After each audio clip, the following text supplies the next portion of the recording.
All right, man or girl, madam, senor, senora, whoever is watching. Today we're gonna plan something, okay? And I know plan sounds boring, man, but I'm not talking about that kind of planning, okay? I'm talking about confidence planning. I'm talking about the kind of plans you do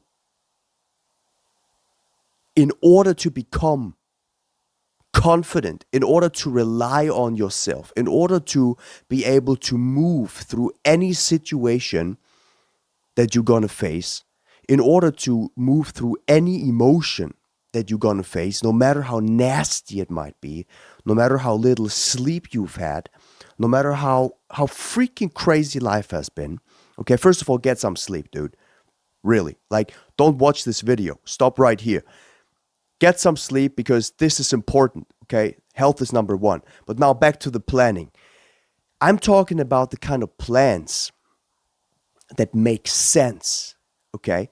And plans that make sense are plans that, contribute to your life, okay? They contribute to the quality of your life. Those are the kind of plans that give me power in my mind and in my life.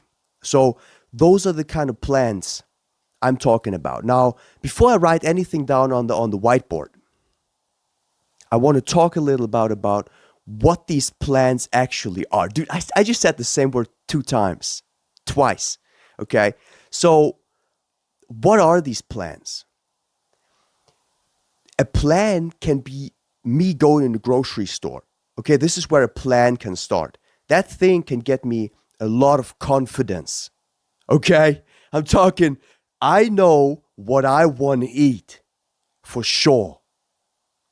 Dude, that plan, when I write this thing down, I got what I want, okay, out of the grocery store.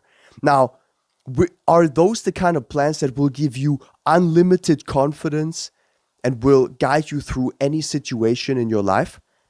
No, probably not, right? But it is a plan and it gives you confidence in the grocery store. So it's important, okay? Now, I don't usually do plans in the grocery store, but that's another topic, okay? You know what I'm talking about. So the other type of plan that I'm talking about is plans that are ultimately connected to certain things that are important to you or to your life. Now, how are we going to do this? How are we going to establish a plan like that? It's really simple. First of all, you got to know what's important to you. That's the number one thing. What is actually important to you? Right? Because when you don't know what is important to you, for example, when I don't know what's important for me, then I don't know what I want to achieve. And when I don't know what I want to achieve, then I cannot come up with straightforward things that I have to do in order to attain this thing. So first of all, I have to know what's important to me. What's important to me emotionally, okay?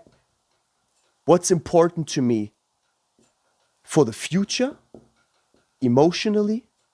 What's important for my family, okay? What's important for my future, for my family, for myself, okay? You can also be egotistical. What's important for me, for my life? What's important for my life? What do I want to achieve right now? And that can be anything.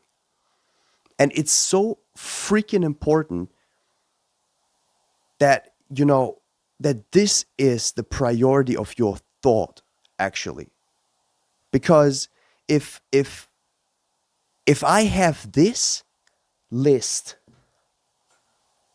running in my mind for a huge part of the day, then every single question I ask myself will be tailored towards what I want in my life. And the things I want for my life are most of the time are things that I, first of all, don't have yet. Okay? So they are probably worth attaining if I don't have them yet. There are probably also things that are important to me, okay? Important. So they are attached to some emotion, okay? Emotions. So it's an emotional goal. It's something that I don't have. And when I tailor 70% of my time or 60% of my thoughts towards these things, guess what kind of questions I'm coming up with? I come up with questions like, how do I get this? Like, what is this thing that I want? Who else has it? What is it? How does it work? What makes it what it is? What makes this thing special? What makes it not what it is? Like, what are other things that are similar to this thing, for example, but that are completely different? So let's take an example, right? So for example, I want to lose weight, right? If I want to lose weight as a woman, or I want to gain weight as a man, or I just want to be healthy, live healthy, eat a little bit more healthy, then I have to ask myself the question, now what do I, like, how do I get this? How do I get this thing? Why do I want this? Right? Some of these things are obvious. Like, I feel stupid saying that because you already know these things. Like, certainly. But wait until we come to the point where we essentially force ourselves to loop through questions and also commit our time to answering these questions, because many people stop after asking the first couple of questions. So they ask 3 or 4 questions about their goals and how they can achieve that. They Google a little bit, and that's about it for the day. That's about it. Then they go into this wandering state again, into this worrying, or into this into other like garbage thoughts. For example, they take on, for example, I also do this. Like, this is the only reason I can talk about this, right? I take on garbage thoughts from things I see outside. Things that just freaking bug me, okay? Trash laying in the corner, okay? Who put the fucking trash there? Okay? Then I see the next thing. Why is the guy standing there, pissing there? Okay? Shouldn't he be, turning to the other side and not show me his dong when I drive there with the car? Like, stupid stuff, okay? But why is that? The only reason is because my mind is not really fed by the right frame of mind. It doesn't really have enough input. This is the number one failure of why people don't get their goals, I think. They don't feed themselves, they don't feed their goals with enough input, enough context, enough questions, enough chaos, enough uncertainty. You got to be uncertain about your goals. You got to be uncertain about the things you want to achieve. Because from chaos comes order. This is no garbage talk. Like, you hear scientists say, from chaos comes order. Dude, because it's true. And I don't have to be a scientist in order to do that. If you have so many good thoughts, like 60,000 good thoughts in a day, and they're all chaotic, and you don't know how to achieve your goal. Let's say you have so many good thoughts a day, and you don't know how to achieve your goal still. Here's your goal. I'm drawing with the left hand right now, okay? And here are all these goals. Dude, slowly you're gonna connect them.